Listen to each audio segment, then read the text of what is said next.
Friends, ये हमारी current concepts की फर्स्ट वीडियो है। तो इसमें हम क्या समझेंगे, जो भी करंट टॉपिक रहेगा उसको एमसीक्यू की तरह समझेंगे। ठीक है।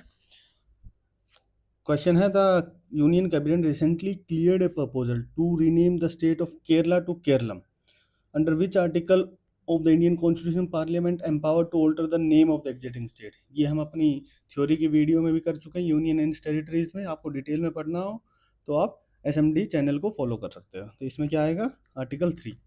यदि आर्टिकल 2 किसकी बात करता है, admission and establishment of new states into union of India. ठीक है। आर्टिकल 1 क्या कहता है, union and it's territories. Article 368 क्या कहता है, पार्लियामेंट को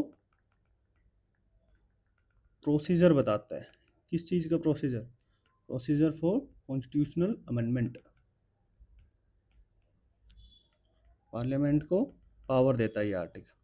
तो जो हमने केरला का केरलम नाम किया है वो क्या आर्टिकल 368 के अंडर किया है? नहीं, आर्टिकल 368 से स्पेशल मेजोरिटी से डील करता है।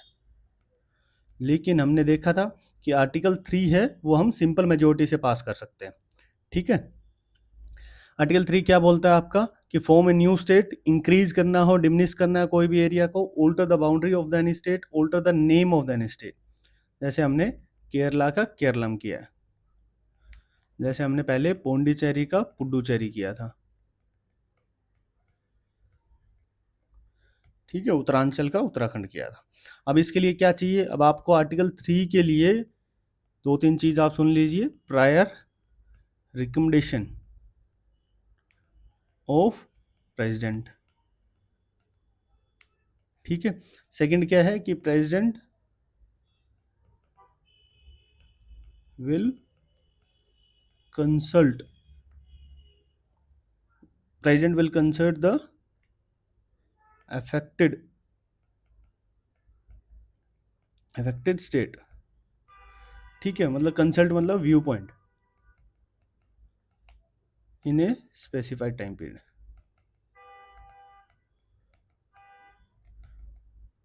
ठीक है। अब जो भी स्टेट अपना कोई भी व्यू पॉइंट दे, वो तीसरी चीज क्या है, पार्लियामेंट के ऊपर मैंडेटरी नहीं होता, उसको फॉलो अप करें, तो वो एज एन रिकमेंडेशन होगी,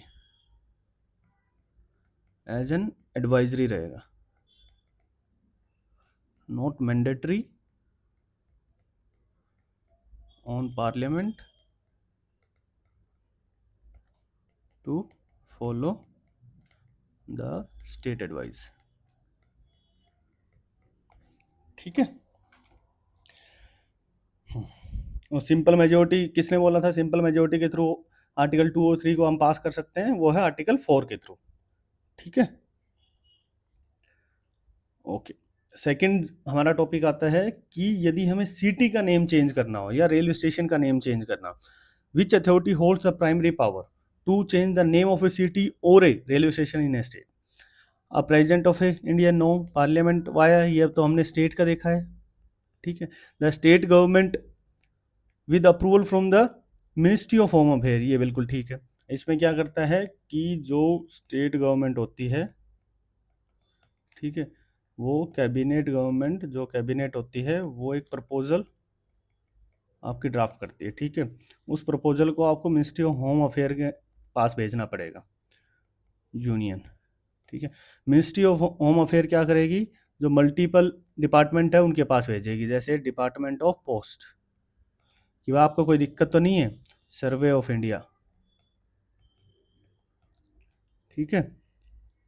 ठीक है, आपका डिपार्टमेंट ऑफ रेलवेज। ठीक है, और registrar general.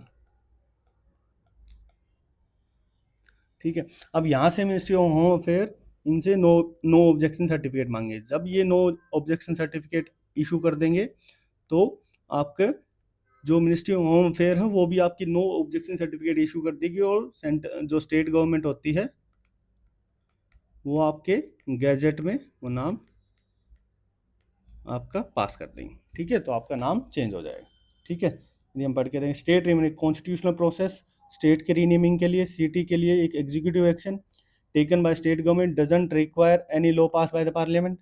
Ministry of home affair के पास जाएगा, ठीक है। मिनिस्ट्री ऑफ होम अफेयर किससे पूछे, मिनिस्ट्री ऑफ रेलवेज से, ठीक है। डिपार्टमेंट ऑफ पोस्ट से, survey of India, registration of India etcetera. Once the no objection certificate issue कर दिया तो वो स्टेट गवर्नमेंट इशू कर देगी गैजेट नोटिफिकेशन, ठीक है। तो इसमें बच्चों को काफ़ी कन्फ्यूजन रहता है, तो ये हमने क्लियर करने की कोशिश की है। Okay, bye bye.